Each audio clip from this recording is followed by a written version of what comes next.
What's up, everybody? Welcome to Mr. Straight Facts Show. I am Mr. Straight Facts. You guys, today kind of crazy. Sorry about being late, but I found something out and went down this rabbit hole to kind of like figure it out before I can give you guys information that I witnessed today. And again, it's just me adding 1 + 1 and trying to come up with 2 here. I told you I would never get my name, the Epstein files or the survivors out of my mouth. I'm not going to do it. What's up, Mark D? I see you.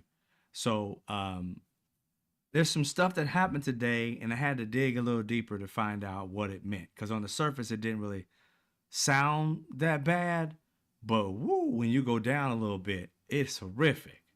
How you doing, Vera? All right. So first thing first. We're talking about, the Epstein birthday card, the 50th birthday book that Ghislaine Maxwell had bound that she doesn't kind of like, I did something. I'm guessing I did. She don't know. Everybody's got amnesia about this book, right? Everybody's got it. But what we're going to get into is mostly, everything I got is going to be about this particular book. All right. Yesterday, we found out Donald Trump, had written his name in the vagina region of a photo that could be a young woman, let's just say. We don't know what it is. It's headless, but it's underdeveloped. Let's just put it that way. It's not really overdeveloped. It's underdeveloped by the way he did his thingy thing there. But again, enough to be old enough to have what he considered his name to be hair. We just got to get it as it is. You know what I'm saying? I'm not going to sit here and sugarcoat it and everybody's out there like, oh, it's a picture of No. You see exactly he wrote his name and it's supposed to look like a bush. So maybe he wrote his name a little bit more thicker with a thicker marker because it's supposed to resemble, pubic hair. Mm-hmm. So that's what we saw. Again, enough of this, platitudes and being nice and, we can't do this because legal. I don't have a legal department. Fuck legal department. I'm going to do what I do because that's what we all believe. We see the damn picture. We ain't stupid. We see that it's underdeveloped. It has pubic hair with his name and Donald Trump's amnesia. I don't know. And so weird. Alan Dershowitz wrote in there too. I don't remember ever writing in the book. I don't know if I did. I just don't remember it. And where is Alan Dershowitz today? You don't hear of him. You ain't heard of a word when they should have been talking about him. But it's kind of weird his photo didn't come out. But what was said on it, because he did something, and his story is one that went a little bit deeper and found out more. Alan Dershowitz, if you get to hear this at all, because I know you ain't paying attention to me, is a piece of shit human. You hear me? Hear me good. You are a piece of shit human. Fuck you and your entire lineage. Okay? 100%. This man is horrific. He out here trying to parade like he's somebody. No. You are a horrific human being. And we're going to listen to a lady discuss a little bit about what you did in that book and what it really means in depth. But first, we're going to go through the rest of them. But Alan Dershowitz was the one that's got my ire today. But the rest of them do too. We're going to go with the first thing that we get to see that after we saw Donald Trump drawing a female body and saying wonderful secrets and all that stuff like that near the vaginal area of this thing he drew. And everybody knows it's him. I don't know why everybody's tripping. These Republicans out there, Byron Donald over there sucking on him and everything. But, I've seen him write a bunch of times. That ain't it. Dude, you've seen him write a bunch of times now. Donald Trump, you can see. Go back and look. They don't want to look. They don't want the truth. Go back and look at how many times this fool wrote his name. And specifically around the same era of when this happened. 2003-ish. And go see what just Donald, because he writes Donald and he writes Donald Trump. What you've been watching most of the times, ladies and gentlemen, is Donald Trump. But when he writes his name like the Donald, he writes just Donald and a little line that goes behind it. The Republicans have been trying to say, oh, he doesn't write it like that, doesn't have a line on it. That's because you're looking at his full name, Donald Trump, Donald J. Trump. You're not looking at just Donald. You go and look at all the little, you know, letters that he sent because he thinks he's so fucking important. Even when he wasn't the president, he sent a letter or a note to somebody. And every last one of those have been popping up. They look pretty much the same. And here's the thing. No two signatures are going to be the exact same. They got you fooled thinking, oh, if I write it, it's going to be the exact same every time. Go write your name 10 times and tell me. Don't try and write it the same. Just write it the way you feel that day. Take 10 days separate. Write that shit down when you wake up in the morning, how you feel.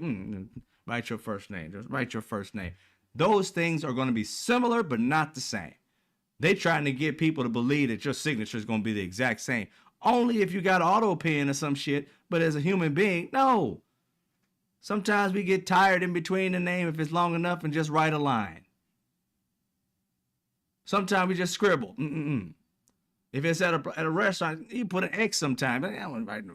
All kinds of shit you put on there. They trying to get you like it's supposed to be perfectly written at the exact same time. No. Who's going to write Donald Trump's name and put it inside a personal book other than Donald Trump? I mean, just the idea is stupid. Just the idea to think that I'm going to write my name, I'm going to get a fake person to write my name inside of this personal book that are all friends. This billionaire that's hiding your secrets, you're going to send him a fake ass card. Somebody's going to send it to him. And he treasures this man. He talks about Donald Trump to all his girls. Every girl got some story about, oh yeah, Donald Trump was close. It was really close. It was really close. It was tight. It was thick as Steve's type shit. Every girl got a picture of him everywhere. And on his birthday, his homie in 2003 didn't send him nothing. Man, good night. How often do these people think that these human beings out here think that we're that stupid? I'm not. I mean, it's just common sense. Because if you're gonna bring up a scenario that it's a fake, then produce the person who did it. Produce the fake person who did it. Who was going around in 2003 just faking Donald Trump's autograph? Where's that at? Has he ever been charged with somebody doing something like that? Faking his autograph? No. This is the one time in his entire life somebody decided to fake his autograph. You haven't heard it any other time. Ain't nobody stupid, yo. Ain't nobody stupid. You guys are trying to pull one over. And maybe your MAGA people, they may be stupid, but we aren't. So Donald Trump wants us to believe they weren't homies. And you know, as you look through this book, you start to see more and more some of the more depraved things that these people did. When they talk about locker room, I finally figured it out today. When they talking about this locker room shit, you know who they talking about. They talking about their locker room. Billionaire locker rooms must be depraved. Multi-millionaire locker rooms must be depraved. They're talking about locker rooms on their golf courses. You know, that's the type of shit that they might have been talking about. Because again, nobody talks like this, but it's strange how this book has so many like powerful people, lawyers and doctors and all kinds of people saying some of the most depraved shit about a man that they should be turning him in for, but they're making jokes about it, which means they knew what he was doing and didn't care. These girls, if they ran to any one of these people for help, they would just tell Jeffrey Epstein. They would not go to the police. And Alan Dershowitz, you're a lawyer. You couldn't be the savior to some of these girls? Nope, not at all. You made light of it. You made jokes of it. And now you're trying to act like you vindicated with your ugly gap-toothed ass. We're going to get into it today. I got time today. This right here is of a person. We don't know the age of said person. That was supposedly bought by Donald Trump as a joke here. This is supposed to be a joke, people think. And he's got this sweepstakes like check for $22,500 or something like that. And there's a note beneath it. We'll read that in a second. But there's a girl in it right there. We don't know the specific age of that person, but must be a victim or something because they blacked her out. Had she just been Ghislaine Maxwell, wouldn't need to do that. Had she been just an innocent bystander, wouldn't need to do that because we don't know. One of these men may be innocent bystanders. No, this person is a possible victim, and therefore they covered that person's face because possible victim. The other ones, not so much. Not so much. So 22,000, and it's signed like they're Donald Trump, like Donald Trump bought a girl from him for $22,500. Now, let's go on and read said message up under this particular note. Okay, let's get to that. Under this particular note, as I get ready to read this for y'all, you can read it probably for yourself. It may be small, I'm not sure. But under this particular note, it says something to the effect, exact wording, this is partially redacted, this thing right here. Writing below this, it says, the image reads, Jeffrey showing early talents with money and women. Exclamation point. They're excited about that shit. Showing his extraordinary, just early talents. He's been doing it for a while. He's just talented with money and women. He sells fully depreciated, redacted, to Donald Trump for $22,500. Now, I know everybody throughout today I've been watching have been not focusing on anything except for this is just sick. No, it's beyond that.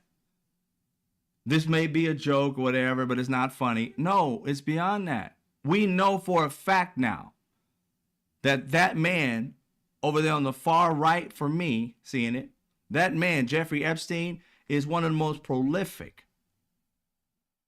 horrific pedophiles that had a child sex trafficking ring huge enough to be transferring billions of dollars in accounts for people.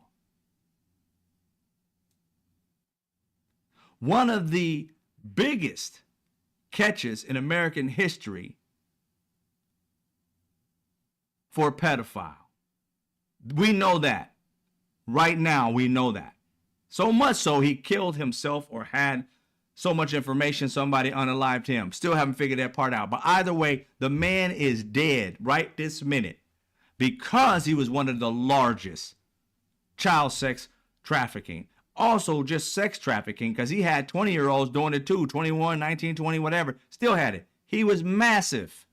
He was doing it on a global scale. You hear me? People talking about that people get trafficked from here to Mexico. No, this man was everywhere. Every country. That's why this man had billions of dollars. He was dealing in secrets. Donald Trump even said it in his message. Wonderful secrets. Those secrets are coming out. See, Jeffrey Epstein is speaking from the dead. He's exposing these fools without exposing them. He had all this information that they got. But our government, for some reason, Merrick Garland and all of you guys, I don't know why they don't have that fool in the news, decided to just leave this huge trough of information and left it. There was nobody to charge Merrick Garland. I got smoke for all y'all. I don't care whether you're independent, Republican, black, white, Latin, Asian, little people. I don't give a fuck who you are. I got smoke for all y'all who looked at that shit and just said, can't do nothing. Fuck you. Fuck all you.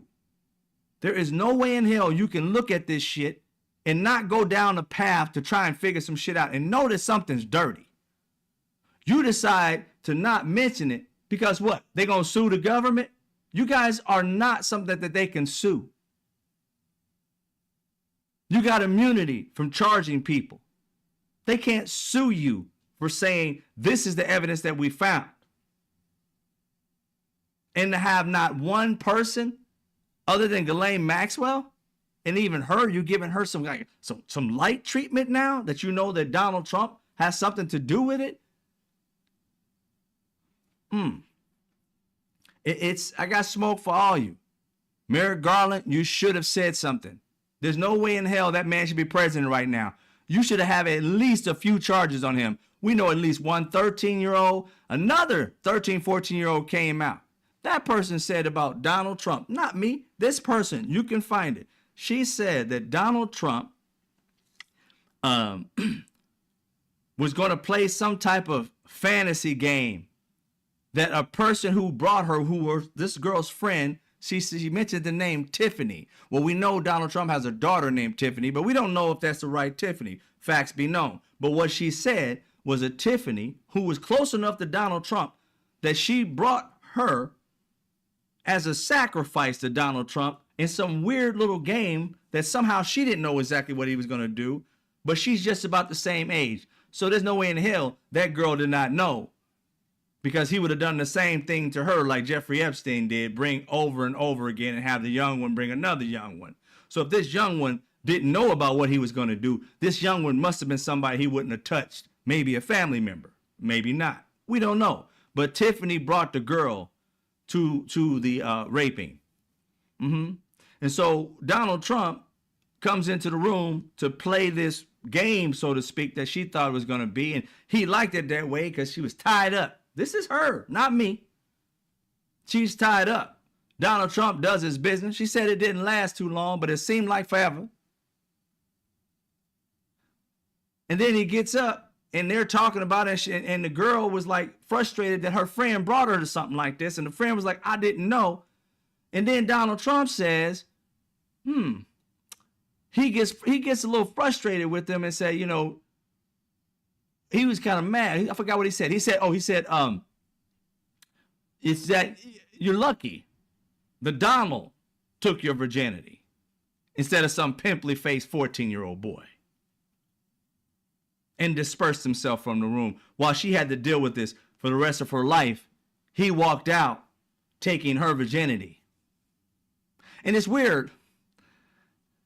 We've all heard back in the day, especially older people, how if you were not a virgin when you got married, what were you? Were you something that was used goods, something that was fully depreciated? Isn't that what they said in this thing? Sells fully depreciated girl to Donald Trump for $22,500. These guys were making jokes about demonic shit they was doing to children. Jokes. Ha ha. Who jokes like this? Tell me any man in this room, have you ever joked like that? Maybe you ain't got that kind of money. Did you ever say, sold this girl for $5 to me, $20 to me? No. Only a depraved mind would go there, and they were joking about it. This is the type of locker room these fuckers were talking about. The shit they joked about is locker room talk. Now tell me, I'm not white. I'm not privileged. Tell me, white men, is this the type of shit y'all talked about on the back nine? At the golf course, in the locker room, was that something y'all talked about? I'm not knowing. I wasn't raised white. I didn't have that privilege. But that's sick. It's not just, oh, it's kind of weird. No. I don't see how they can't read into this shit. Fully depreciated girl. That's all. Just take that out of there. It's quoted. Fully depreciated, and then her actual fucking name. How is a girl fully depreciated if you haven't, like, what they call it, deflowered her? What else would make her fully depreciated? You knock out her teeth? I mean, what else would there be? They're joking about it. They're sitting there taking a picture as if it was a sweepstakes prize. They take joy in taking a virgin and making it theirs. Fully depreciating her, that even a 14-year-old later Can't do anything because they stole what she would have gave away to somebody she possibly loved. That's how evil and demonic these fuckers were. And we're sitting here just talking about, oh, it might be a joke. What fucking joke is that? Who jokes like that? I know you don't want to be sued, but come over to the fucking real world side. Reality. Nobody jokes like that. It's bullshit. These people are right in your face telling you what they did to children. They got so many allegations for doing these exact same things, and you want to look at this shit and be like, oh, it's just probably a joke. Fuck you. It's not a joke. What's the joke is them destroying other people's lives while they got whatever the fuck they wanted. These rich boys are gonna be boys. And even when you catch them red-handed, they still get the benefit of the fucking doubt? That's crazy. Had this been a black person, y'all be ready to string him up. You got 3 white men in this photo laughing about a 4th white man buying a girl for $22,500, and you act like this shit's a joke. There's no joke. There's no ha-ha here. There's a girl who's probably in pain. There's a girl who went through a whole process of years and years and years, and they've been marking it down as a trophy. It's a joy to them. Makes them a man. Her life fucked up. And we witnessing that shit? Some of you fuckers are on the men's side? I can get it, yo, if this was like one person. A one-off. Maybe they want your money. These motherfuckers are in the thousands. How the fuck is you still sitting here on the fence? Jeffrey Epstein, you know he is. And then these people are joking with a pedophile about children. And you're like, I wonder, could they be one too? Well, no shit, dipshit. Have you been at a party with somebody talking about having relations with a child and you thought it was a fucking joke? That you would put up something like, look at it. He has really so good things with girls and with women and money. Funny. How the fuck is that funny? At the very least, that's prostitution. And they're like,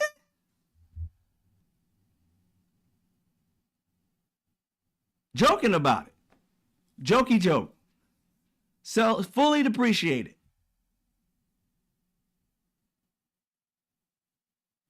Fully depreciated. I want you to just keep putting it in your head because this is some bullshit. Fully depreciated. What does that mean? That's the question people should be asking. Instead of an entire fucking message, they're trying to skip over, think it's a possible joke. What would make her fully depreciated? What makes a person that you would sell depreciated? Meaning that if you sold them, they took something from them. Now, if a woman was already a woman of the night, a prostitute, so to speak, you're not getting any other value out of that woman because she's already had sex with a bunch of people. How are you taking anything from her that would make her fully depreciated? She came to you fully depreciated. You took something that somebody held value of and can't get back, then yeah, now you fully depreciated her because she'll never be able to get that back. And she'll never be able to give it to the person that she loves because you owned it for $22,500.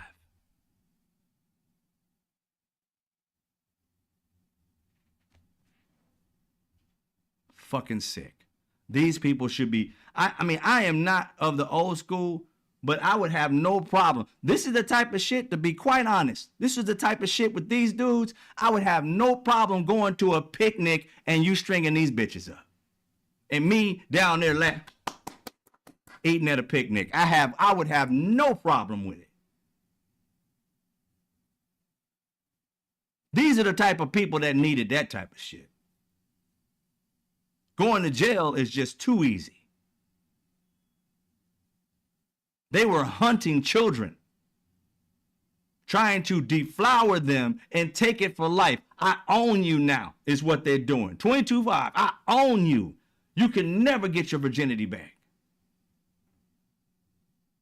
That's what fully depreciated means.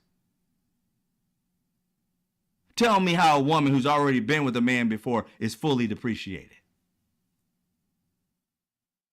Hmm? How hard is this shit? They act like it's fucking rocket science.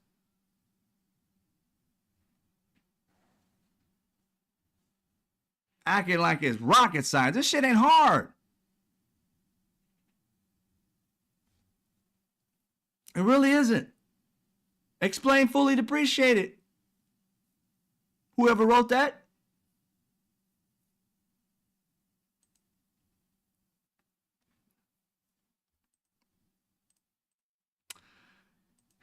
In this book, if this photograph don't tell you something, I mean, I don't have nothing to say to you. You're too stupid. Just get the fuck up off my page right now. The next one don't tell you something that these people did not know this shit. Whoever wrote this one, this next one, that one should be straight going to jail. There shouldn't even be like a trial. Just take them. Just take them. He took the time to draw this shit. It tells the whole story. Tells the whole story that this man knew what the fuck was going on in that house. He knew it. Right there. As you see. This is a a drawing. Somebody took time to draw it. That Jeffrey Epstein was handing kids to a baby. Now we all know, we done seen enough of Law and Order and whatever type of shows back in the day.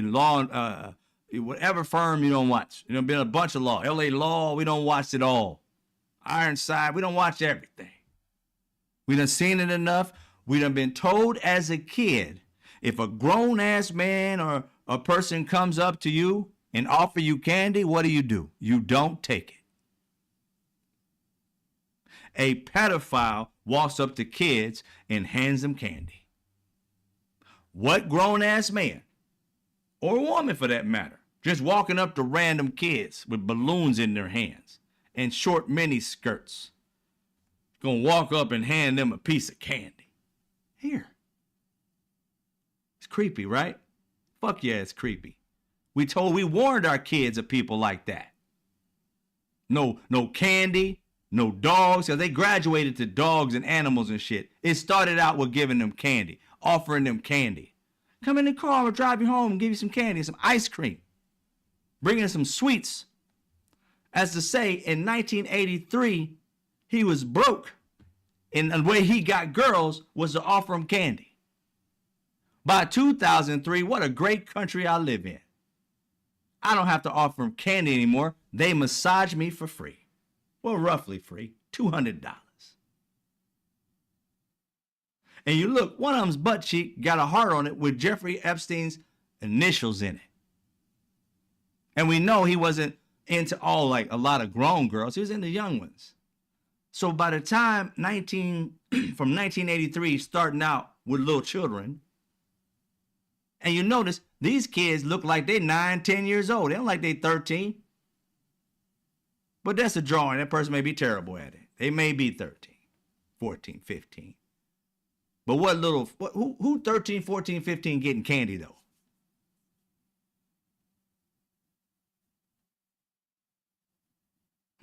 Who's 13, 14, 15 you can get with a sucker?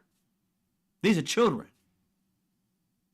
So he graduated from babies to women.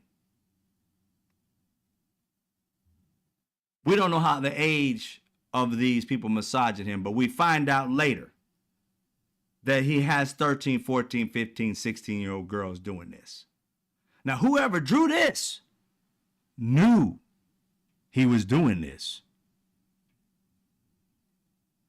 That's how they found out he was a pedo. Because he was having kids massage him. You don't see Ghislaine in there. They're all blonde. She's a brunette. 2003. Keep that year in your mind, because 2003 is when this book was bound up for him. Later on in the year, I don't know if it was January and April, somewhere in there, 2003. That's when this book was bound. 50th birthday was in 2003. Whoever this was drew the picture and knew the stories. The girls didn't tell him these stories. This would mean Jeffrey Epstein told his friends what the fuck he was doing. And they thought it was so cool, they drew a fucking picture about it. It's crazy to me that nobody on the news or anywhere went this deep into it. Like the mindset it had to take to sit down and draw this shit. Knowing what he did to children, you're making a mural to it instead of calling the cops.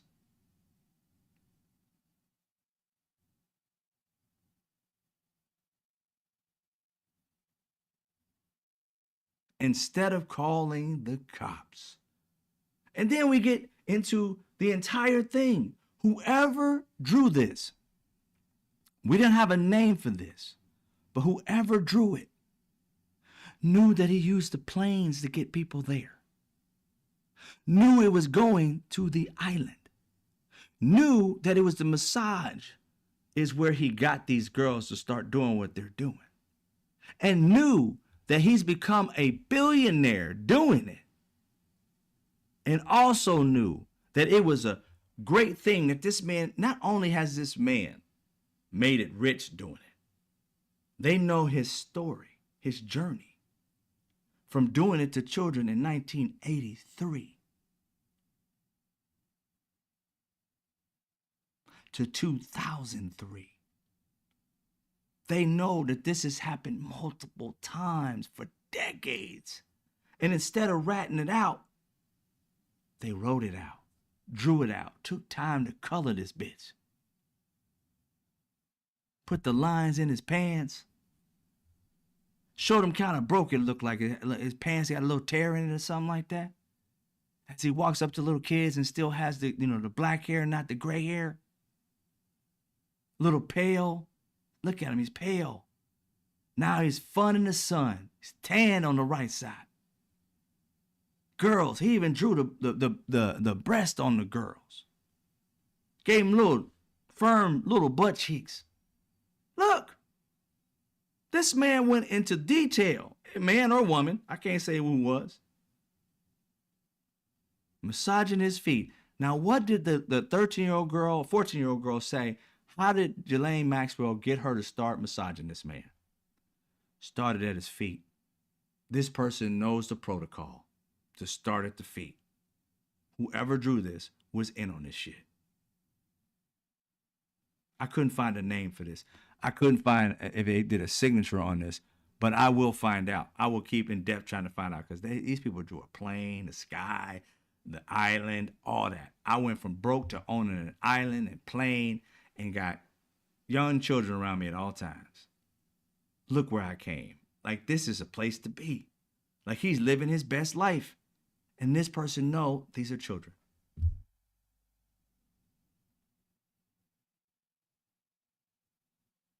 This entire book, from one lawyer said, who went all over it, she said this entire book has the same theme, which means this huge leather-bound book is filled with a shit ton of men and women, I'm sure, that knew about this shit. Or at least knew about him.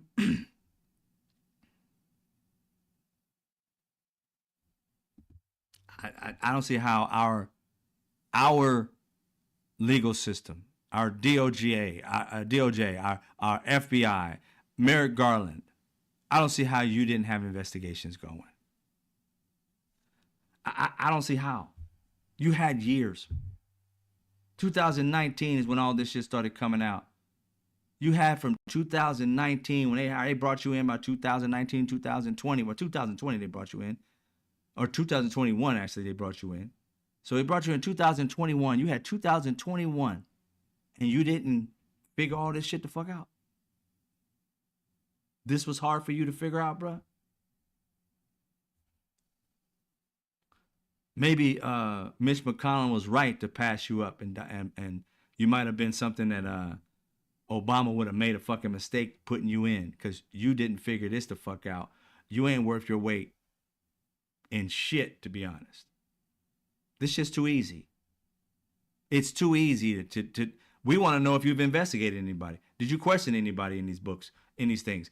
We just got the books. You guys got the paper trail. You done seen where the money coming from, but you haven't did anything. You should have known this money was coming through J.P. Morgan Chase. There should have been an investigation to J.P. Morgan Chase when you first found that out. We got these documents, and within days, we knew it was J.P. Morgan Chase that was doing this shit. These people have been doing dirt since way back during the slave trade. And you guys bypassed them? They too big to fail? Merrick Garland needs to answer some questions. Like I said, I got smoke for all y'all that bypass this shit. Every one of you. Now, I don't know whether, I know Donald Trump knows because the DOJ, the FBI, all of them, they're compromised. Not unless they get a case should the president know. But they've been ratting shit out before they even get out to the American people or even they start doing anything. Under Biden and under Obama, and I'm pretty sure under Reagan, all of them, they had the departments independent. So they may not have known. That's more believable to me. Not Donald Trump at all. He had to have known. Because as soon as Pam Bondi knew that Donald Trump was in these documents, she ran to him. That's not how you're supposed to do it.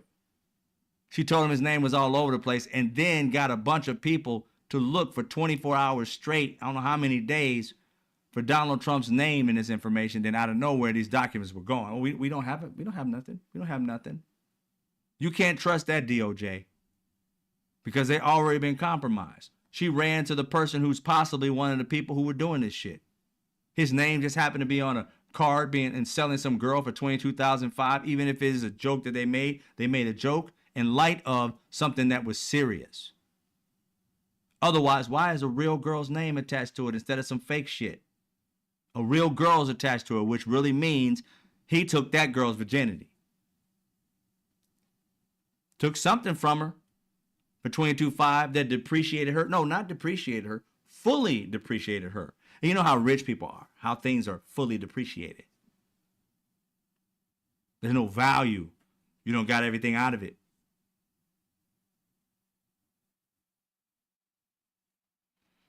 That photo right there tells you everything. That's in that book. Ghislaine Maxwell, of course she knew, but she said, nah, she don't. This right here tells you that she knew. Because she placed it in the book. Otherwise, it would have threw her like, ooh, what is this? If you weren't a part of it, ma'am. I never seen anything like this. I had nothing to do with it. Lies. You had this put together. We know that. The women say you were in the room, some of them. We know it. Other ones said you would participated. Others said you waited. You knew. You were the one snatching these people up. You didn't have no question as you working there that a bunch of 13-year-olds just popping up at the door, up to 3 a day. I mean, come on, people. Who's stupid? Who's stupid? We're going to put it out there. You guys answer it. And I mean you guys, meaning all these people who harmed these children. You answer it. Alan Dershowitz, you got blamed too, but then you did something. But guess what? Donald Trump's got blamed too. The girl disappeared. Don't know where she is. We got another one that came out recently that I didn't know about. Maybe she's been there the whole time. I just didn't know about it. And that's the one I just told you about, that she was bound up to be playing some game, some fantasy for Donald Trump. And he took her virginity. That was another 13. It was a 13 or 14-year-old girl. And then there was a 13 or 14-year-old that brought her to him, Donald Trump. Not Epstein. This is Donald Trump's story. So how is it that Donald Trump doing this fantasy shit with the 13 and 14-year-old, one watching, one going through it, and he don't know nothing about Epstein, and that's Epstein style too? It makes you want to believe the other 13-year-old that said that Donald Trump and Epstein both did her at the same time. And then she disappeared. She wrote it in a lawsuit that was either thrown out by the judge. I want to believe the judge had something to do with throwing it out. But she ended up like also not coming back, disappearing. I don't know if she's in hiding, but these men have been threatening the shit out of them. And guess what? Alan Dershowitz, seeing as how you cool with this Epstein dude and the way he got rid of women that literally said he did something he said that he did, but he didn't want nobody to know about it, he threatened their lives. Did you do the same thing, Alan? That was your boy, right? We got to talk about Alan a little bit more here in a little bit. But I'm saving the best for last because that's the one I kind of got information on. Thank you for the donation, Five on Fire.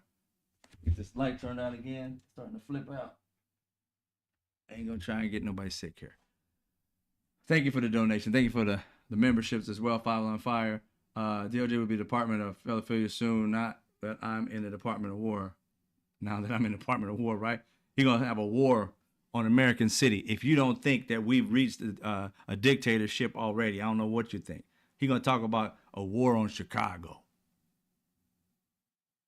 This is America. There's no civil war, but he's trying to give them one. These racists trying to give them a civil war. It's the red states and the racist white people, white nationalists against the states that have mostly people of color in them. We're going to war. We're going to kick them out and make it a white state again. Project 2025 in effect, full effect. But yeah, this person knew what Jeffrey Epstein was up to. Drew a picture of it. Like I said, I'm equal opportunity. I don't know exactly what this one means. It doesn't have the same undertone as all the other ones, but it does have, how can I say, the adjectives, at least one of the adjectives in this one right here is poorly used, I would say. This one might have more cover than anybody else, but it's highly poorly used, which still has this person as suspect, I believe, in my terms. I voted for this man twice, okay? That's why I ain't got no skin in this game. My thing is, like, I myself voted for this person twice. I did. I'm not gonna sugarcoat it. But this is what he wrote, Mr. Bill Clinton, to Jeffrey Epstein. This is what he wrote to him. And I'll get it in just a second. I got, there we go. And it's hard to read. I had to get it transcribed, find where it was transcribed. It says, Jeffrey, it's like happy 50th. It's reassuring, isn't it, to have lasted as long across all the years of learning and knowing, and also to have your childlike curiosity, the drive to make a difference, and the solace of friends. That's some cryptic shit. I don't know what that means, but that childlike curiosity shit got me. I didn't find him, I don't know him personally. I didn't find him to be quite childlike. I don't know. Maybe he was in person with his friends. But that adjective was poorly chosen, I believe. And again, just like Donald Trump, is highly fucking cryptic. Whatever happened to happy birthday? It was great knowing you, bro. We had some good times. We had some bad times. But through it all, you've been a good friend. Have a great birthday. Enjoy yourself, bro. You earned it all. How about something like that? I mean, these are some weird-ass birthday cards that you're literally writing some of the most cryptic, ridiculously written. I ain't never received a birthday card like this. I know I'm not a billionaire and I don't have millionaire friends. I have a couple millionaire friends, but I've never had shit like that written to me. I'm not jealous or nothing. I'm just saying, huh? What's all this crypticness? I know you're smart, Bill Clinton, but that shit's weird. What the fuck are you talking about? Now, it doesn't incriminate him as much as the other ones do, because the other ones were very, very creepy. This one, childlike curiosity. Some people are children, act like kids even though they're grown, never have responsibilities, and you can say childlike, I can kind of explain this one away. But it's still creepy who is being sent to. I'm just saying, I don't know how close they were. but he was on the plane a few times, and he had to get to know this dude to some degree, and there had to be some signs. There had to be some signs. You can't tell me this dude was free doing whatever the fuck he wanted to do. He wasn't about to change for nobody. This man went to jail and got a sweetheart deal. He thought he was Teflon. So therefore, he probably did this shit out in the open and knew ain't nobody gonna say anything because I got everybody and their mama in my back pocket. So I can't fathom that the people who hung around him, he hid who he was. I just can't fathom it. You being the dog, the big dog, everybody running to get money to? No, you just sitting around being yourself. Everybody else has got to cater to you. You want $40 million? Oh, for your campaign? Oh, yeah. Sit right there while your girl do me. What? You don't want the money? That's what I feel like he was like. And they had to do whatever they had to do to get that money. Because these photographs coming out and how creepy they were in a book that's documented. They knew he was going to die eventually and this book was going to be found by somebody. Old age, something. He wasn't going to live forever. This shit was documented. And you going to put all this creepy shit documented? You thought you was Teflon Don. The secrets are going to die with him.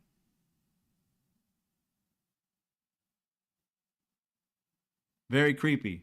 Very creepy, Bill Clinton. It's very cryptic, too. I mean, I'm like, if who you are, I'm like, yo, Bill, what does this mean? APB, what does this mean? All Points Bulletin. Bill Clinton, what the fuck was you talking about? Clear your name. Make it up if you have to. But tell us what it is. We'll figure out whether you're lying or not. But this shit's weird. And you don't write cryptic shit to people you ain't cool with. Because if I wrote a cryptic fucking message to somebody that I don't know, like my boy was like, you famous, man. I'm like, yeah, I'm a little famous. All right, cool. So yeah, well, my boy's having a birthday. He said, oh, that one dude, I met him one time. Yeah, write him a birthday card. Huh? I don't know him like that. I don't know what to say to this man. What you want me to say to him? I met him once or twice. No, you know this man if you can get down in the dirt and write some cryptic shit and he understands it and no other person does. I mean, it doesn't take a rocket science to see this shit, yo. You don't have to be, thinking too hard. Just read it, and then your mind will kind of go, wait a minute. You got to have A in front of B. Then you can get to C, because there's no way in the hell, wait a minute, something's wrong. And then you get to C. How do you write a cryptic message to somebody you barely know? You don't, because he has to be able to decrypt it. And not unless you gave him a decoder ring or some shit, he ain't going to be able to decrypt that unless you have some very strong relationship where you guys don't went over shit a bunch of times. You got jokes and personal shit. Y'all got to be cool. This ain't no fly-by-night shit, Bill Clinton. Explain yourself. Explain yourself.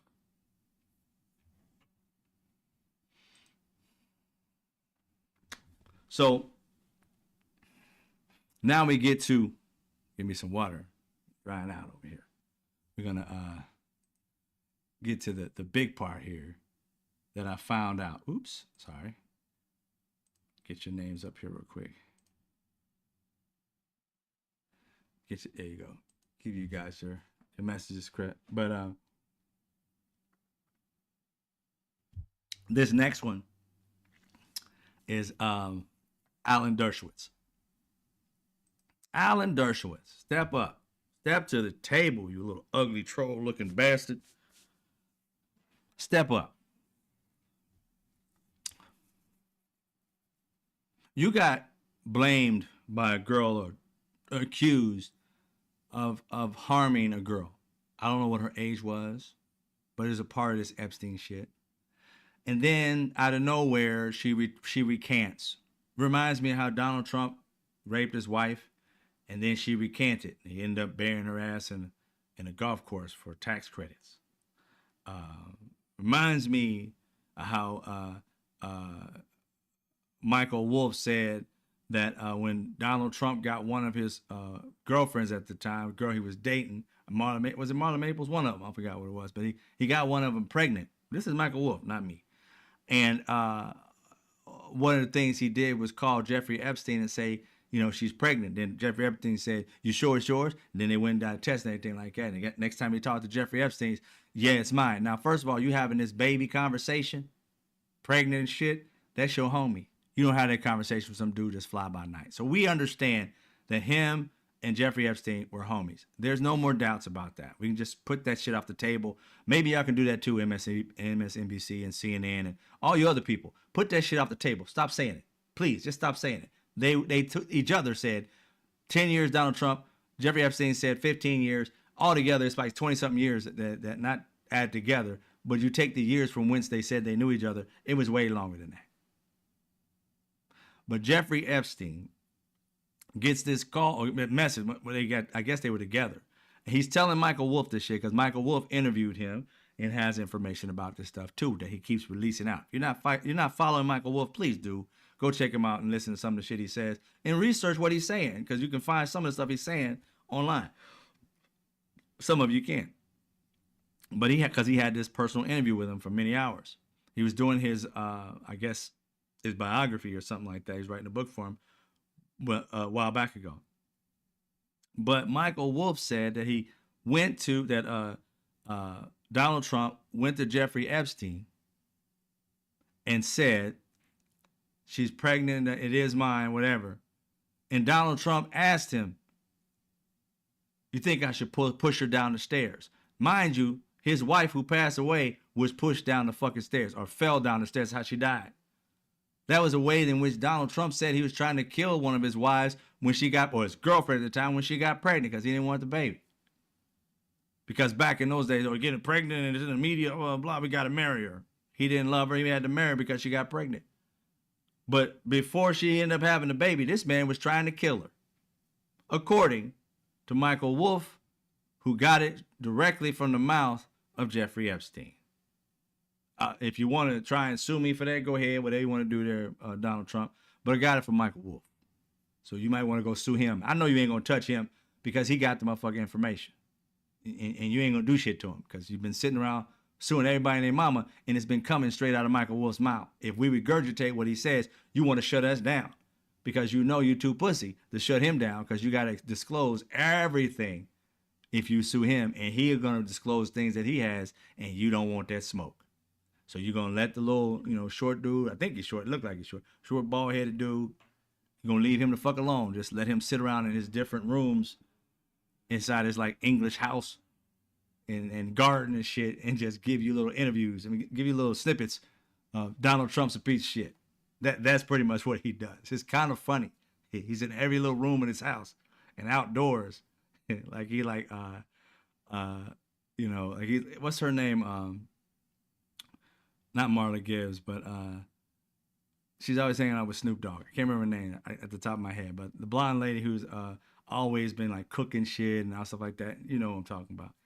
He's like that. He's all around the place, gardening or whatever. He's all over the place.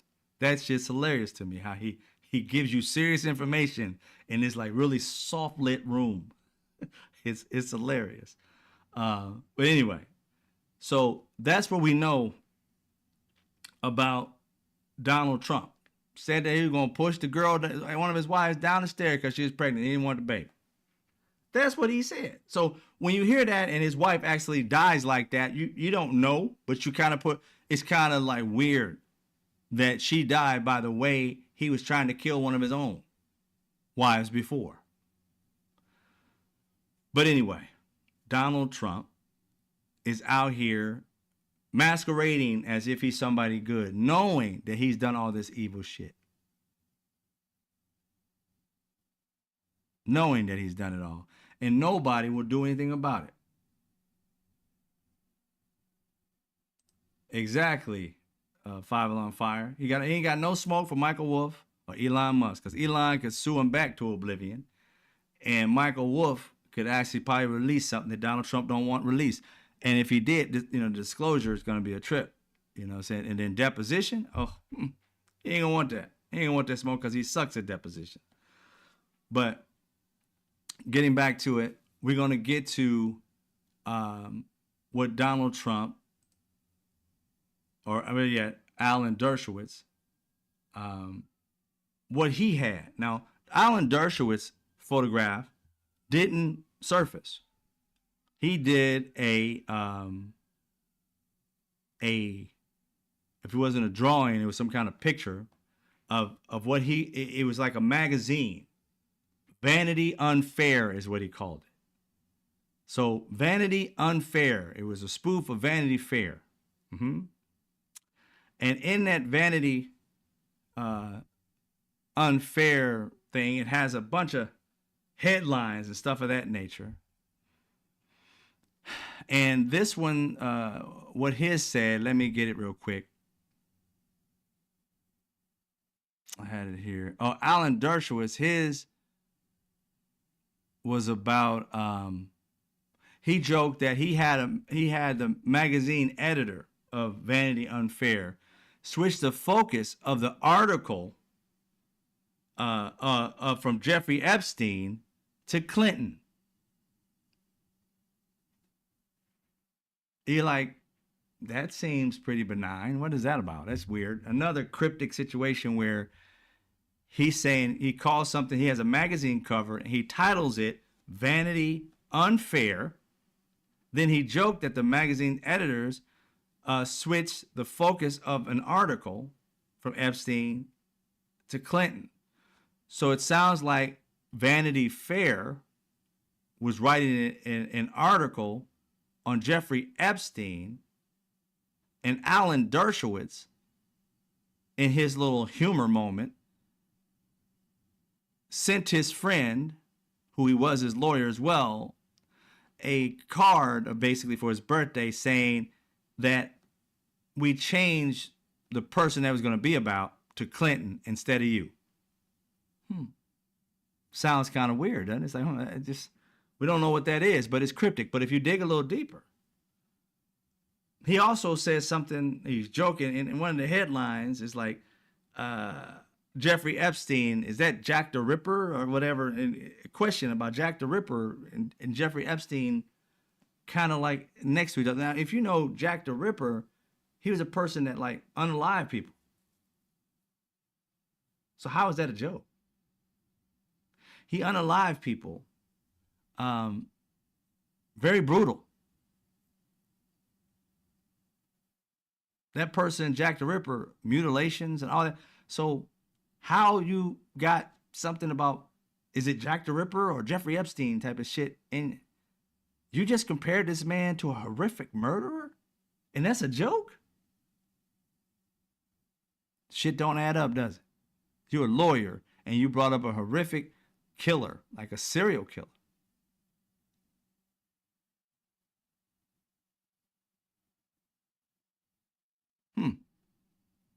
He was mysterious.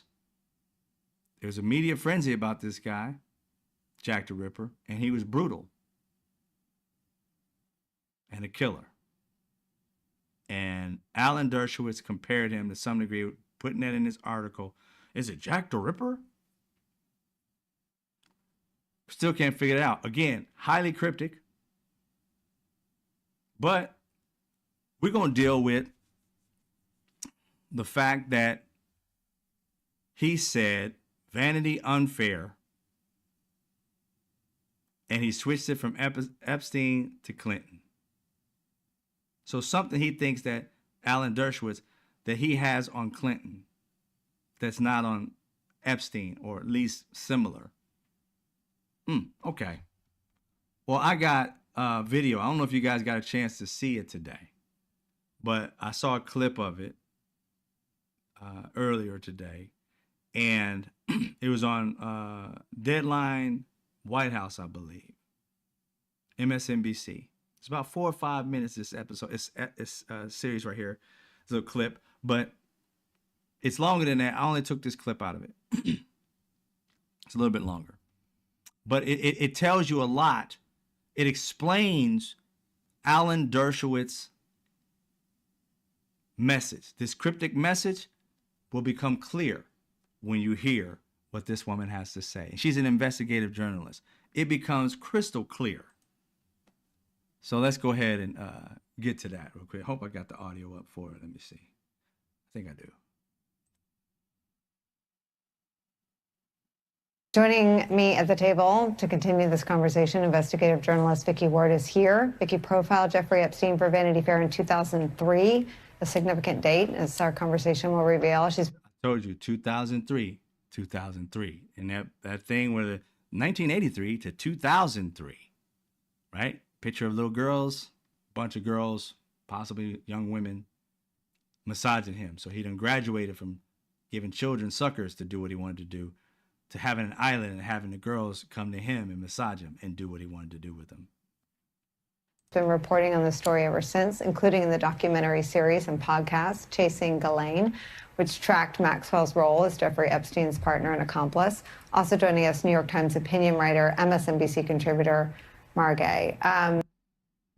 Vicki, talk about what has become public this week. A lot of this you know about from your reporting. Yeah, and I find it personally sickening because this birthday book was compiled and given to Jeffrey Epstein in January of 2003, and there's a lot of commentary in it, Nicole, about the Vanity Fair profile of Jeffrey Epstein that I was working on at that time.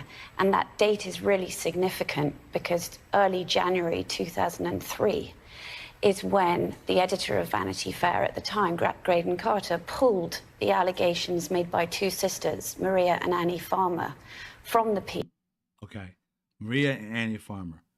Vanity Unfair is what Alan Dershowitz called his little thing. This was an expose or a piece in the Vanity Fair about Epstein. And Alan Dershowitz, being a crooked ass lawyer he is, human being, just despicable, makes fun of the fact. But when you find out what this is about, how is it funny?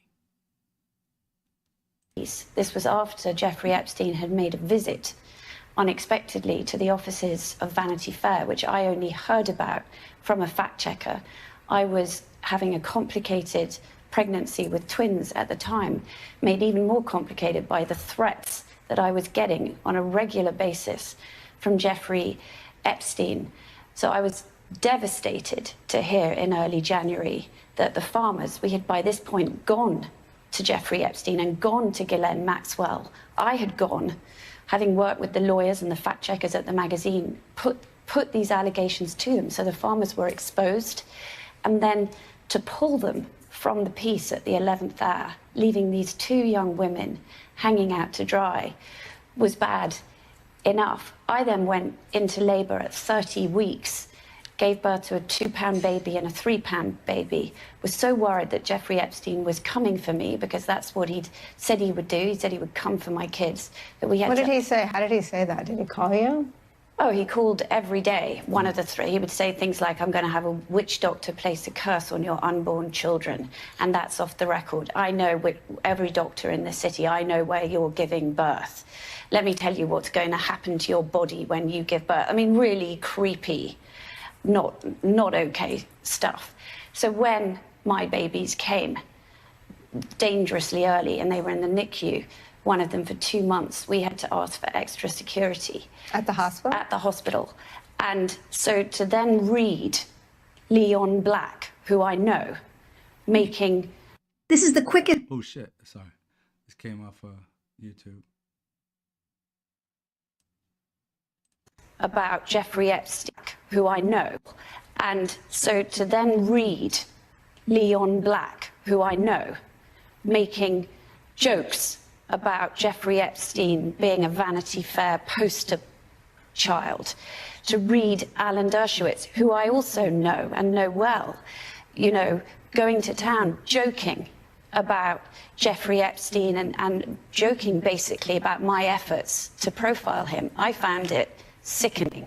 And I found it also sickening that these guys clearly knew what Jeffrey Epstein was doing to young girls, and they thought it was hilarious. Well, the farmers All right. Oh, she's going to tell you about the farm girls. are the subject of New York Times reporting by your colleague Mike Baker, and they did go to the police. I think the younger sister testifies against Ghislaine Maxwell in 2019. And her account is found to be credible enough that she's a witness against Maxwell who's convicted. Right. So now you get what Alan Dershowitz did to this woman, right?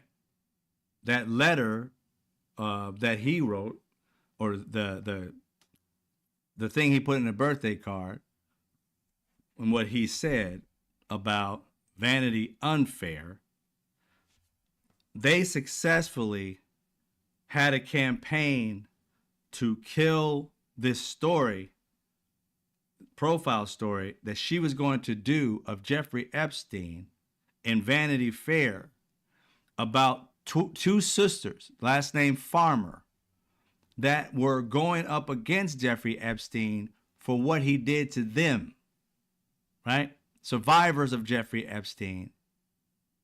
And Alan Dershowitz, the same guy who worked to give him a sweetheart deal from the and got him like prostitution of teenagers or some shit with Alex Acosta. This is the same guy. Years later. See, this right here, 2003, he knew about what Epstein was doing. He didn't have that case to be his lawyer until 2008, somewhere around there, 2007, 2008. So this is a full 5 years.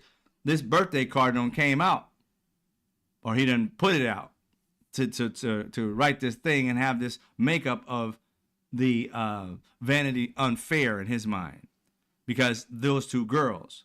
Now, those two girls got outed about what they were going to do, so they had to worry about their life. And Jeffrey Epstein went on a tear, trying his best, threatening this woman on a day-to-day basis. She said every day he called her, threatened her life, tried to tell her what her body was going to be like when she has a baby, what he will do to her, just sick shit. And then you get that Jack the Ripper coming out of Alan Dershowitz's mouth, and he puts in his little, Vanity Unfair caption. One of the stories is about that. Jeffrey Epstein was brutal to these women. Jeffrey Epstein raped these girls and women. Alan Dershowitz knew it. He, just like she said, laughed about it. How do we know? He sent a birthday card talking about how it's unfair that Vanity was going to do a story on him being a pedophile. And two girls saying that he did it to them. And who was his lawyer after he knew that Jeffrey Epstein was doing this type of shit? Alan Dershowitz. His lawyer in 2008, 2007, whenever that shit happened, when he went to jail the first time, that was Alan Dershowitz. 2019, when he went to jail for the second time, Alan Dershowitz. Writing his birthday card, Alan Dershowitz. So Alan Dershowitz, is this your thing? I'm just trying to, I'm putting one and one and one together and coming up with 3. What you coming up with? 7? I don't know what you're coming up with, because 1 + 1 and 1 is 3. You've been cool with a pedophile, making fun of the fact that a magazine got rid of an article because your boy played Jack the Ripper on her, scared her to death, threatened her babies who she just had, who were born premature, so much that they had to get security for their children because they were worried about Jeffrey Epstein's reach. And it's kind of weird how Alan Dershowitz, the girl who blamed you, she often just disappeared too. You think you got exonerated, but it sounds like you pulled the same bullshit that your boy did. Because I told you guys, there is no way in the hell that ugly troll-looking bastard looks like anybody else. That child saw his face on top of her. She was just too scared to keep moving. Well, you know what? Fuck you. I ain't scared of shit. Fuck you and your mama. She might be dead. Alan Dershowitz looked like the Crypt Keeper as it is. That child deserves justice.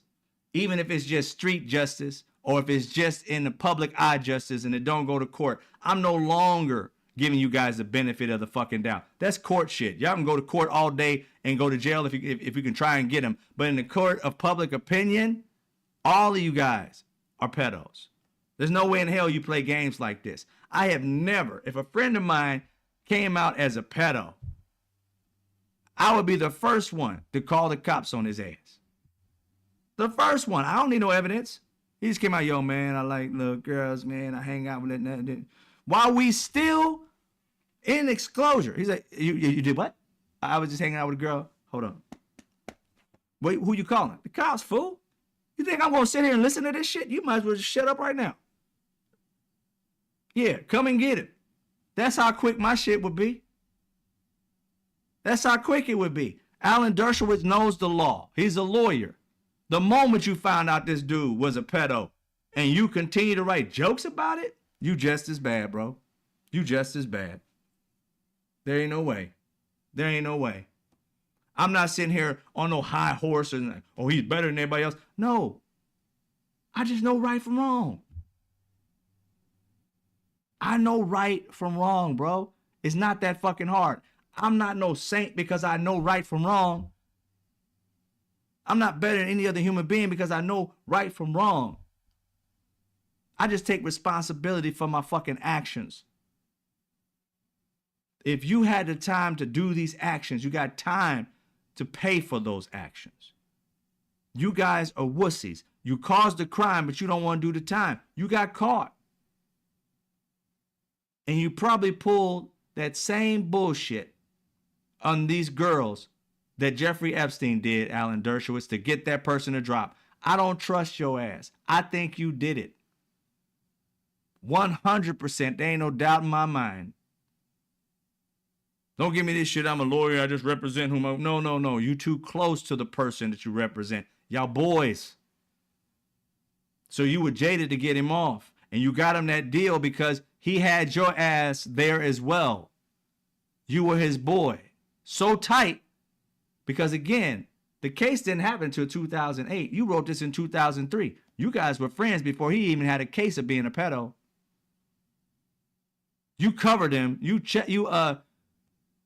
represented him 5 years later, 4 or 5 years later, after he was caught. After this birthday card. You was cool with this dude before you were his lawyer. And if he had you on retainer this entire time, you knew what he was doing. He knew that if he told you, you can't say nothing. You guys are covered. Tell me when I'm lying at, Alan Dershowitz. I know you're always talking shit and you got your little law degree and you're the best at whatever and people seek you. You're sick. In the court of public opinion, you're sick. The young girl who said you did what she did, we believe her. We don't believe you. No matter whether she pulled it back or not, maybe she's afraid. But nobody makes that accusation out the crack of their ass. They say it because it happened, and then they get scared and back the fuck out because they can't beat somebody whose partner is a billionaire and you yourself being a multimillionaire. I ain't got shit you want, so you can sue me all day. You ain't got shit to get from me. You want my microphone? I truly believe you did it. In a court of law, I can't prove it. But birds of a feather flock the fuck together. And you were all in the pedo ring. Just the people you hung with. All your names I mentioned today, y'all hung with them. Every last one of you. So I'm done. Alan Dershowitz, you're no longer, you may be innocent in court, but in the court of public opinion, you guilty as fuck. A woman who was doing an expose or exposing Jeffrey Epstein while you weren't his lawyer, exposing Jeffrey Epstein for what he was doing, and you write in his birthday card that it was Vanity Unfair. That it was unfair to do a story about your friend being a pedo. When we find out in 2008 he's a pedo, you try and cover him there too. Got him a sweetheart deal. Don't know how you pull that off. And then in 2019, you cover him again. We all know he's a pedo at that point, and now he's unalived.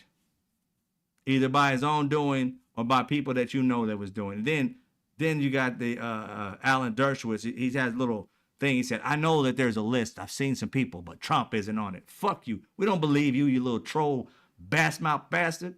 And I said bass mouth. You look like a fish. We don't believe you. Not at all. Ain't shit you can say that gives you any kind of validity.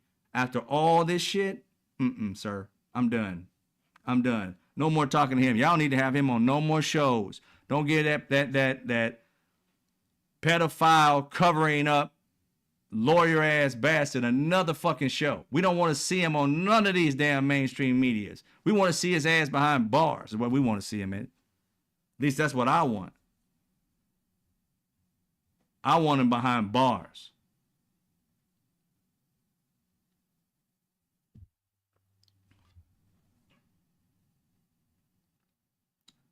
Thank you. Did you see Epstein's niece TikTok? I was crushed listening to her story. I did not. Five Alarm Fire. I haven't seen it yet. I saw this stuff today and it's been on my mind. I saw that interview earlier today and it's been on my mind all day. That one was like, that was going to be about the whole story, but I had to come home and do research and try and find out what what Alan Dershowitz has said and go back over it again. And I already had some footage on him before because I've talked about him before and I said I had my doubts. But then when I put these one and one together, and then this lady came on today, I caught a piece of her interview. I didn't catch the full thing, but it was something about Alan Dershowitz, like said something. I'm like, I hadn't seen his card yet. His card ain't out. It's just a description of his card. And that's another thing. Whoever released these cards from that book, I guess it was the House Committee or Democrats released Alan Dershowitz. Please. All we got is the wording from it. I want to see. I know there's I seen one where it was his law firm. It was on a piece of paper that has law firm at the top of it and had, something scribbled on it. But they say there is a mock-up of Vanity Fair saying Vanity Unfair. So when you get into it, this lady right here, we just saw in the video, she was the one writing the Vanity Fair, piece in which they squashed, which also brings me to the same thought process is that these dudes have been in this cabal for a minute. We need to revisit. Remember when they were doing the case with Donald Trump and the woman who was a porn star? And they got the guy from one of these tabloid magazines, and he had that kill story. Remember, he was doing the kill stories, which is illegal to do. Donald Trump, when he was running for the president, it's like that, and he was killing stories for him. And he said, I really like Donald Trump. We need to revisit that dude because you got to understand something. This is the same strategy that we now know Jeffrey Epstein did to kill the story in Vanity Fair so that nobody would see these two girls, sisters, that he raped. And Alan Dershowitz knew of it and joked about it and said, we're not going to, and he tried to make fun of it by saying, I called, Vanity Fair so they can push the story away from Epstein and we'll do one on Clinton. Alan Dershowitz must not like Clinton, or they didn't like Clinton enough because they were trying to put dirt on him just to be funny. While Clinton writing a note as well. This was just the good old boys. That's what they were. All of them in the same clique. All these people we done elected into office. We done bought their products and made them billionaires while they went out there and raped these people's children, the American citizens' children, and thought it was funny. So much they put this crap inside of a little book for the rest of the world. They didn't want the world to see it, but for them to have forever their trophy. They gave him a trophy for all the shit he allowed them to do with their little peckers.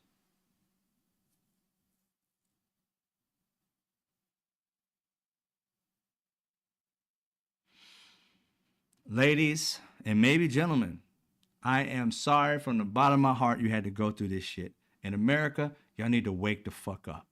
Listen to these people first. Listen to them first. I understand that you're worried about somebody just bullshitting and lying and trying to get some money. Okay. When it's one, I can see you feeling that way. If it's two, if they know each other, I could possibly still make you feel that way, think that way. If there's three and they don't know each other, at this point, no. But you can still have a little doubt. 4, 26, you should be way over this mountain of doubt. You should be on the other side of like, damn, you did what?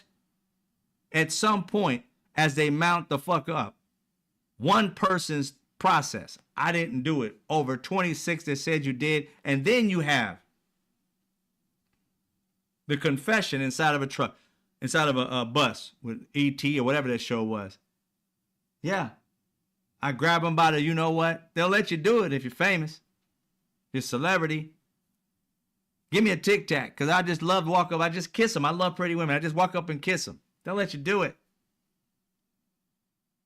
That's his mindset. And you're telling me these women who came out and said, he did it to me. He did it to me. He did it to me. He did it to me. He did it to me. He did it to me. He did it to me. I'm still going. He did it to me. He did it to me. He did it to me. He did it to me. And you don't believe any of the he did it to me's. You believe the dipshit that said it out of his mouth that he does this shit, but he's telling the truth because it's locker room talk. Fuck you. All of you who believe that shit. There's only so many times. How many men in here, how many women can say that you did it to them like that? And how many have to come forward before your wife or girlfriend realize you a piece of shit?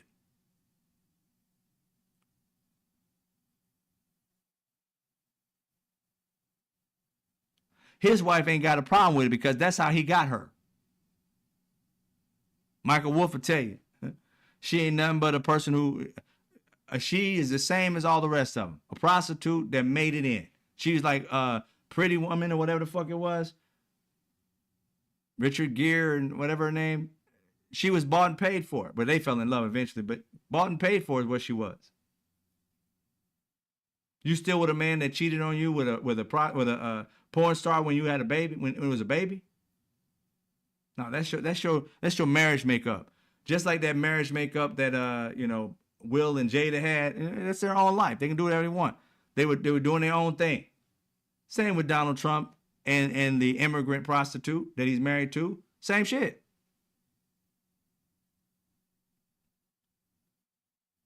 Same shit. I would not doubt she got another man somewhere. Wouldn't doubt it whatsoever. You think Donald Trump's still doing something? This man got a diaper. And if he does, ooh, that's nasty, Melania. You know he stink.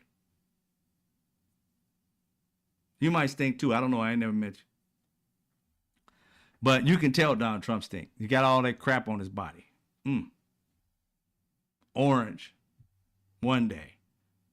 Pale alabaster the next day. Dirty looking. I mean, he puts it on, he starts sweating. He gets like dark orange and brown, all kind of tones in his face. But ooh, did that. Like somebody burned him. But that's your man. That's her taste. Money. Because that's all she's seeing. She waiting for that food to croak so that she can just take her money and do whatever the fuck she want to do with it. I guarantee you she'll be excited once that man's gone. And she'll be with a man 10, 20 years younger than her once he is. I didn't say what I said. That's what happened today with Jeffrey Epstein's cohorts. That's what I feel about them. That's what I've learned about them. And I can't wait. We need to get out more information. Follow the money. People who have said that,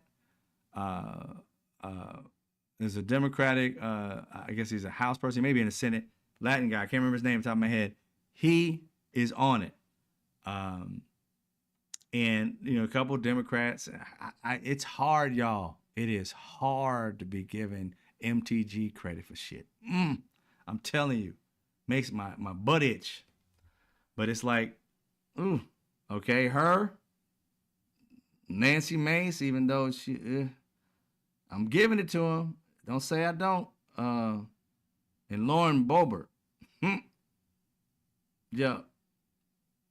And of course, Massey. Or is it Thomas Massey? Yeah. Yeah. These people. They want the truth too. Got to give them credit. But what did Donald Trump call it today? Instead of calling it a mess or some shit, what do you call it? It's over or some shit. What was the words he used? Y'all may know, because I be trying to just like not pay attention to sometime. But he says a dead issue, I believe, something like that. How's it a dead issue? You want it to be dead, like we want you,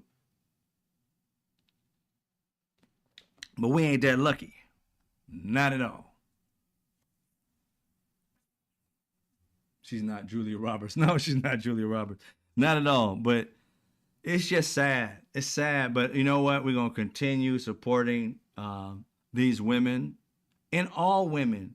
This is one thing I realize, is that because of Jeffrey Epstein being one of the biggest child sex traffickers, quote unquote, like pimp, pedophile, all of the above. Imagine what he was helping people do. You know what I'm saying? Because he probably did all flavors, children, animals, babies, everything. You don't know what this man did. If he's that big, think about it. You got to be doing some real dirt. If what you're doing, $1 billion is changed hands back and forth in a bank account that JP Morgan Chase looked at and said, "Ooh, this shit is bad," and kept doing it. That shit's got to be huge. How many bodies? They talking about thousands. $1 billion? Shit. You're looking at tens of thousands of people they've been fucking with these entire years. No thousands you just paying. Donald Trump supposedly in this thing $22.5 for one person. That's still ain't. You know how many divide $1 billion by $22.5? That's a shit ton of people. If that was the whole deal. But he was getting money all over the place for other shit. It was just this one bank account that had $1 billion going back and forth in it. One bank account. This man had a plethora of bank accounts. And Merrick Garland, you didn't think of that shit? It's like, wait a minute. We need to get this motherfucker for fraud or something. Something's going on. Oh, he's dead now. Okay, can't do nothing. And you just killed it? No. He was transferring money to somebody back and forth. The money was going back and forth to people. To him and to other people, and him and to other people. Find the other people. Thank you, Five on Fire. I would definitely look it up. I just got the link while I looked down while I was doing it. I appreciate it. I'll check it out after I get finished. It's just sad. This shit is true. And the thing is, being able to prove it's going to be hard with him dead. And Ghislaine Maxwell, they're going to set her free. Because she going to, think about this for a second. This right here is not fact. It's just observation. Todd Blanche went and spoke to her, timidly asked her questions. She implemented other people. She said people in the White House right now were some of his clients, Jeffrey Epstein's, and she didn't mention any names. And right after she said that, I saw this on Rachel Maddow last night. Right after she said that on there, Todd Blanche got quiet and then changed the topic. I mean, that was some ripe shit right there. Who was it? What are you talking about? No, didn't want to know. People in the White House doing it? These people, again, they're cryptic. All of them work in this cryptic world. It seems like it's a part of learning this whole world, is that you have to be cryptic. Everybody is. That's not just a coincidence. It's not a coincidence that everybody speaks to this man cryptically. It is a mode of operation. So when she was in that room talking to him on that tape, she was speaking encryptically. And he was to be able to take that audio and take it back to Trump and get what the fuck she's saying. So anybody who knows how to decrypt shit, if you're a decrypt, please go do that. Because I promise you, whatever she said in there, she was giving messages and sending them to Donald Trump just through what she was saying. Because the shit she was saying, I'm cool with Donald Trump. He's always been nice and da. Donald Trump's not a nice person. We see him every day say some of the most egregious shit. People don't talk about him after they leave him, say he was a nice guy. He was an asshole. He gets mad at shit and he throws tantrums and throws ketchup and eggs and shit on the walls. Nobody who does that is a nice person. They may have nice moments, but as a nice person, nah. So them knowing this cryptic shit and him having that meeting with her, and out of a sudden, a few days later, shit that's never been done before, that's highly against the rules, she goes to Club Fed. How long you think she gonna be in Club Fed before she got, look, you better set me free. I got more information. You wanna have another meeting? How long before that happens? She gonna get free because Donald Trump don't want to go to jail. He don't want to be exposed. And she holds the key. The little that she did say or didn't say got her ass out of a stricter jail into Club Fed. She wants to be free. So you gonna tell me she ain't gonna throw out no more little pebble? Yeah, I got this right here. What do you mean? You know, when you was with the little girl, I got say, yeah, that I got that video. Eventually, something's gonna pop, or she gonna end up dead. One or two. She's getting out.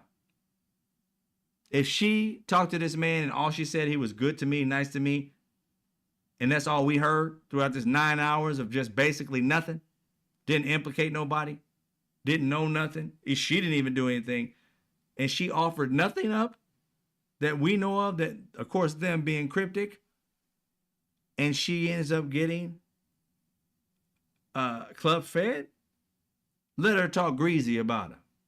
Yeah, I want to get out of here, but, you know, Donald Trump, and drop a name, oh, it'd be a wrap. Oh, wait a minute. Yeah, we just set her free because we feel, you know, she's done her time. Just keep an eye out on it. Just keep an eye on it, because she said basically nothing that should get her out of prison or get her to the prison that she's in now, Club Fed, on that tape. Absolutely nothing that we can find, that anybody's found, that should get her moved from a harsher prison, which she deserves to be in, to a prison that she should never ever be in, because they won't even let her around a dog in this prison. But you find with her being around people.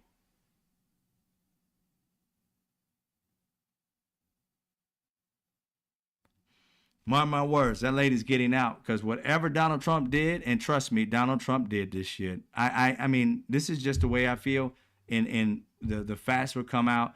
But to me, where there's smoke, there's fire. I don't need to see somebody running around on fire to realize there's fire. I see the smoke coming off of Trump. Why? Because this is the dude who talked most shit about everybody. He sued everybody and their mama. Like 5 Alarm Fire said, and I said earlier, ain't not one time this man said a crossword about Michael Wolff. And that man is the one who's putting out the most smoke. And saying he got receipts to back it up. He ain't afraid to say it. And he's in the world of media, in the world in which he writes books, and his career can get, like, you know, the kibosh if Donald Trump puts pressure on his publisher. Donald Trump ain't even putting pressure on his publishers. He's quiet. And he's saying the most dirtiest shit about him. And freely, every day. Another little 1-minute video. And calling him out. And incriminating him. And mum's the word. This man has 75,000 tweets in a night about him had he been somebody else.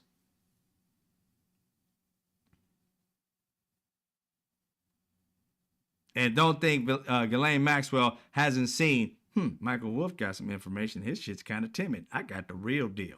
All I got to do is start talking about it. I'm free.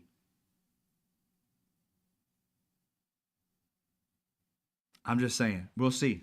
We will definitely see what happens with that, because it makes no sense. Yeah, I know. I saw Donald Trump. I didn't know who was he talking to. They didn't show a picture of the person. I heard one person say, I didn't see the picture. That's why I didn't bring it up. It was a black reporter. April, I think it was, or maybe. That's what somebody said. I didn't see the picture of her. I just saw him kind of looking down and calling some woman second rate because she asked about him going to war with Chicago. And I'm like, dude, you're the one that said you'll understand what the Department of War would be like when I go to Chicago, and you got on Shapocalypse Now. Why wouldn't she? It's a great, perfect question for her to ask. And you calls her second rate, and you don't never listen, and you shut up or something like that. I was like, boy, these people right here, I know they got to get their job, but shit. Let me get in one of those damn fucking gaggles and shit when they're in the middle of that. Let them say some shit like that to me. Like, man, you freaking pedophile, and shut the fuck up talking to me. But watch who you talking to. I don't care what kind of power you think you got. I got the power of the tongue. I cut your ass down in a heartbeat right in front of these people. You can go on and talk all you want. You still won't be able to match what I got to say about you to your face. And that's the thing. They want a job to work in these particular places. They don't work to become a reporter. They got this fake ass, like, I believe in you. You know what you're talking about. Great reporter shit, whatever it may be, whatever they're chasing.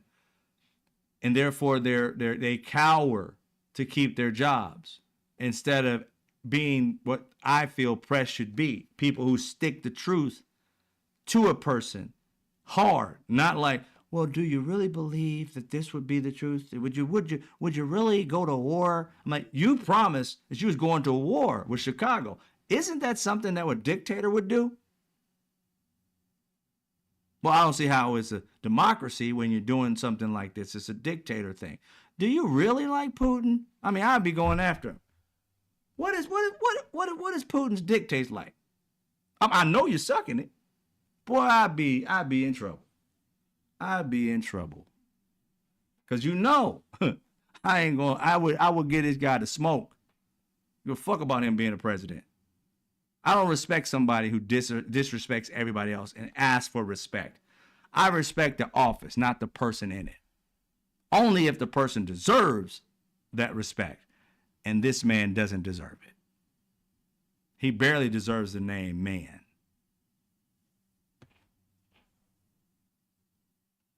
Barely.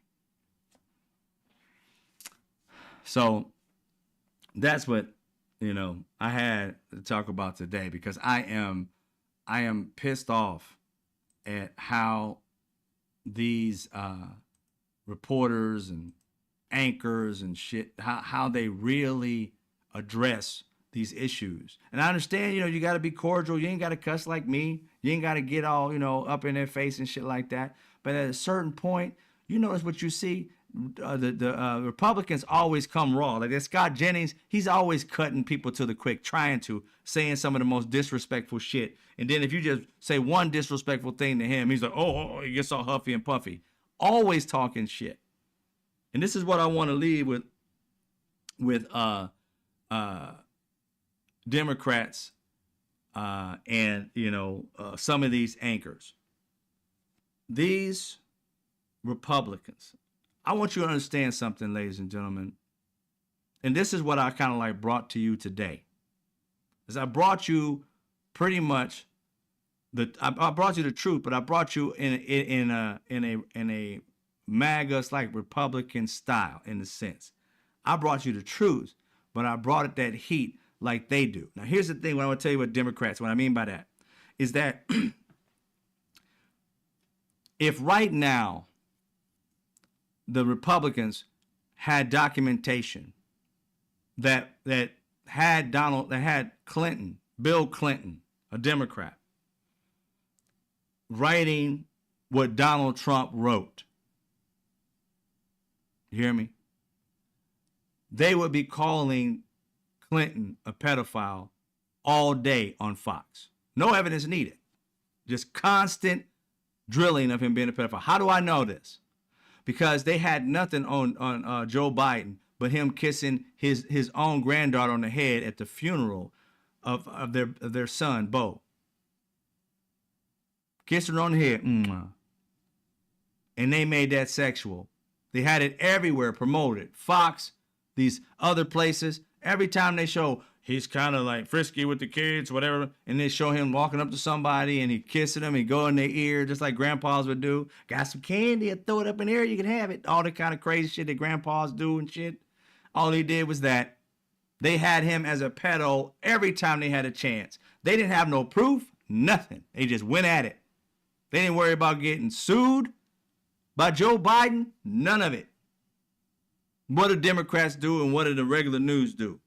You got all this evidence that's been mounted up in front of your fucking face, and you still haven't called this man a possible pedophile. They would not need all that information to be on Fox right now calling Joe Biden a pedophile. Hell, they didn't have all the information on Hunter Biden. They was calling him all kind of names in the book. They didn't have that information. They didn't have those facts. Those facts never bore out. They had a case for in the House for fucking almost a year or whatever it is, millions of dollars spent. They had no evidence.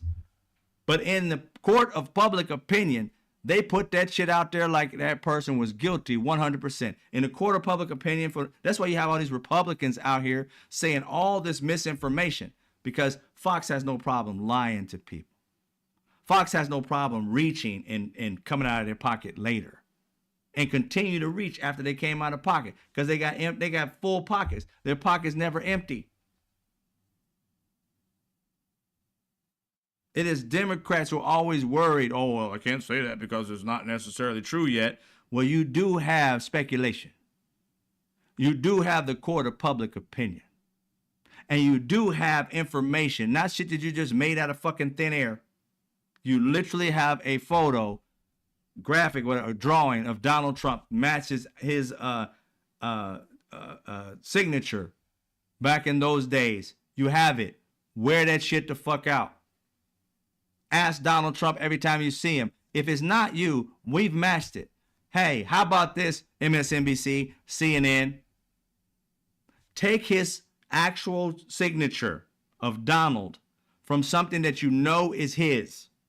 Take this picture that you know, that you believe is his.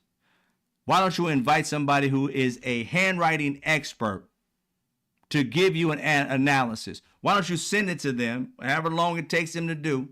Say that you sent it, and we're going to have a reveal.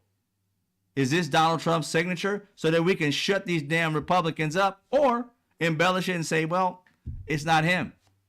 What's to be afraid of? I mean, it's just simple. It really is. All you have to do is ask that question, media. All you got to do is shell out a few $100s, maybe $1,000 or so, to get not just one, let's get 2 or 3 to compare, so that you don't have your own special person. Make sure one of them is a Republican, just so they can get their little happy moment on, oh, he's not somebody, he voted for Trump, but his job is on the line. Have him look at those 2 signatures. Compare them. Hell, give him 3, 4 signatures. Compare them to that, so that you can get the validation that it is him, and therefore you take the smoke or the steam, whatever you want to call it, out of the Republican sail. Because it's going to come back his. And once you do that, they're going to have to get their own person, that being Fox, to negate it. But you need to get on it, because I guarantee you they're going to find somebody that's going to say it's not his signature. They probably already on it. It'll probably be on the morning news tomorrow. And you guys will be late as fucking usual. Whoever comes out first, they believe, that's what they work on. So I guarantee you Republicans are trying to find somebody to lie and say that's not Donald Trump's signature. That's a professional signature person. You need to beat them to the chase. Spend the money and be on the news tomorrow morning, and have that person on every station, every hour. Invite that person on to say, breaking news. We hired one of the most prolific, the people who's been around forever, that's been doing this for 40 years, has done it for this case, has done it for the O.J. Simpson case, has done it for this and that case, with Son of Sam case. We understand that this man really has like a 90%, or a woman has 90% on signatures. And then say, what say you? It's Donald's. Now we got it. Done deal. Or it's not Donald's. Now we got it. Done deal. Cut them off every time they start going down these weak ass alleys. Cut it off. Quit lying that shit to live. You guys by tomorrow should have somebody on your set that can validate or destroy their little theory about it not being him.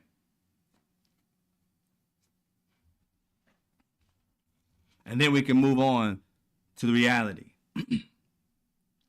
But that's what they would do. You need to get in front of them and get the information out. Let it be factual. Don't get me wrong. Let it be factual, but be on that game and call them out. The facts are, these things lead to Donald Trump not only knowing about it, participating in this pedo ring. There's too many people that came out. Allegedly, as you want to be, because you don't want to get sued. But allegedly, there are so many rapes that he has committed. Let's bring these women on. Not one day, every week. Give them a show for I give a fuck. Give them a show. They come on and talk about it. Ask about it. Give them a panel. Let them tell their story. Hell, create a show on each week. An expose on each person. Give them an hour. Talk about their life and what happened with all that. We down for it. This should not die. This should blow the fuck up.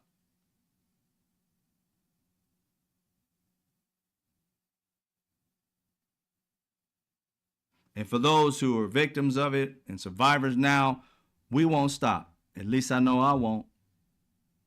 Till justice reach your front door. So you little bastards out there doing this to kids before and probably still doing it, we hunting your ass. We hunting you. We're on your ass. You can't breathe because we're going to keep hunting you. Every day we find another piece of information. Fuck the court system. That's where you think you got everybody because you got them in your pocket. You can buy them a yacht or send somebody to school and shit like that. Buy their mom a home and all that. Yeah, Clarence Thomas. We understand that. But in the court of public opinion, you can't fuck with that.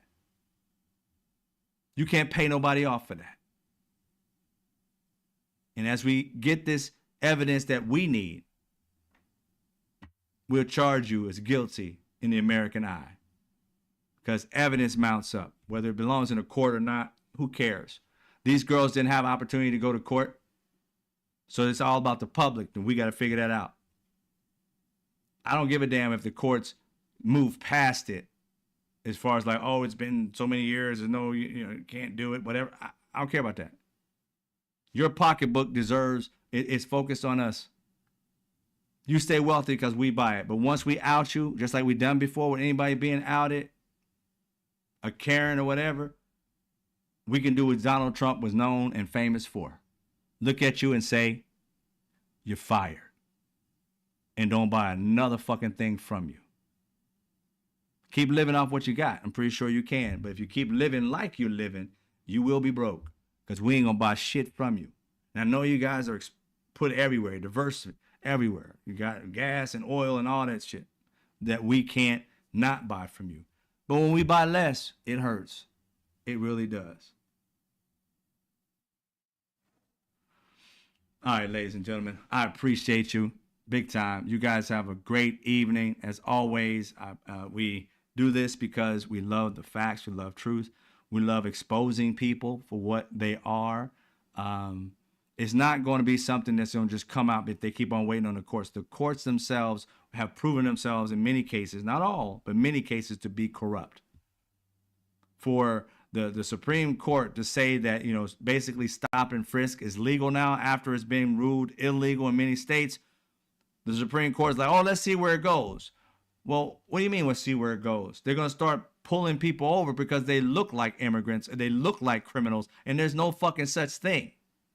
We all look like immigrants. If you're talking about, if you want to say Native Americans and indigenous people are the only ones that get to skate by, then pick up every white person you pass, pick up every Latin person you pass, pick up every, whatever that you pass, Asian person that you pass. But people who look brown and black, leave them the fuck alone.